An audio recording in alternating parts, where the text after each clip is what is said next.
The gospel is bad news for those who want to earn their own salvation. It's bad news for those who look to justify themselves, to make themselves righteous, to fulfill themselves through their own works. He says the gospel is actually bad news for those people because that just produces slavery. It's bad news for those who think they're holding it together and they can achieve enough to bring about God's blessing and favor, because the gospel highlights the fact that we could never be good enough to earn God's blessing, to earn God's love, to earn God's acceptance. We're so wicked, Jesus had to die for us. Paul said earlier in Galatians 2:21, if salvation were achieved through the law, Christ died for no purpose. If our justification, if our acceptance to God is achieved through our works, is achieved through, like Abraham and Hagar took things into their own hands, Sarah was a part of it too, and wanted to produce this child through their own effort, doesn't work. That's not how God works. God promised He would send you a son by grace. He promised He would send you a son by a miracle, and it wouldn't have anything to do with you. It would have to do with Him. So it is with our salvation. Our salvation is secured through the work of Jesus, not through our work. Paul's saying that trying to earn your salvation through your works produces the same thing that Abraham and Hagar produced, a slave.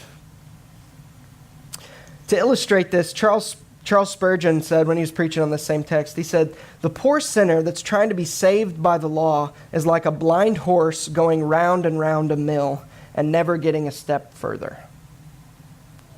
The poor person, what he's saying is the person that needs to be saved from their sin and they're trying to do it through their works, it's just like a horse that's walking in circles.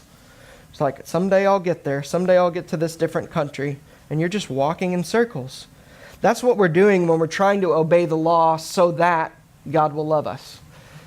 That's what we're doing when we're trying to depend on our works, whether it be through your job, through your money, through your relationships, whatever it may be. You're depending on your human effort to give you the fulfillment and the salvation and the justification that you know you need.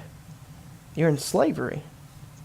The gospel is actually bad news for people who want to save themselves. It says, you can't. You're so bad, Jesus had to die for you. An example of grace and the gospel being bad news for those who want to save themselves is found in Victor Hugo's book called Les Miserables. Anybody seen the movie? I doubt many of you have read the book. Maybe some of you have read the book. If you haven't seen the movie, got to go watch it. You may not be into musicals, but throughout the entire movie, you see clearly the difference between the gospel and the law. You see the difference between grace and works. And one of it is exemplified in this guy named Javert. Now, Javert is, he's a policeman, and he is a man that's by the book. I obey the law. If you don't obey the law, you're terrible. I'm good because I obey all the laws.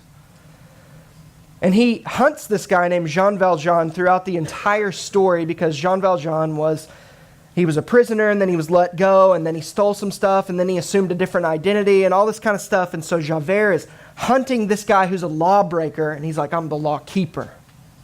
Towards the end of the story, through crazy things happening, Jean Valjean, the guy who's the lawbreaker, actually has to save Javert by grace. He saves him, he pulls him out, he delivers him from death. When he could have killed him, he saved his life.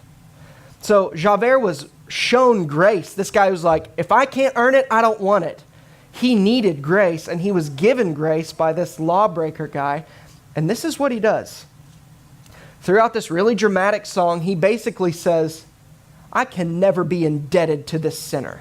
I could never be indebted to this person who needed to save me. If I can't save myself, I want to die. He's saying, give me the law or give me death. I do not want grace. If I can't achieve it, I don't want it. He kills himself. Javert is a great example of people who the gospel is bad news for them because they can't deal with the fact that they can't save themselves. The gospel is bad news if you want to pull yourself up by your bootstraps and you want to put on all of your righteousness and say, God, I'm acceptable to you. Look at everything I've done. The gospel is bad news because God will say, you could never do anything to be acceptable before me. What are you going to do about all the sins that you've committed? What are you going to do about the guilt that's on you? It's like you could never earn it. The gospel comes in and says, you're so wicked, Jesus had to die for you. And to some people, that is infuriating. What about you? What does that do to you when you hear there is nothing you could do to warrant God's love, to warrant God's affection, to warrant God's grace? You can't earn grace. That's the whole meaning of grace. It's unmerited favor, freely given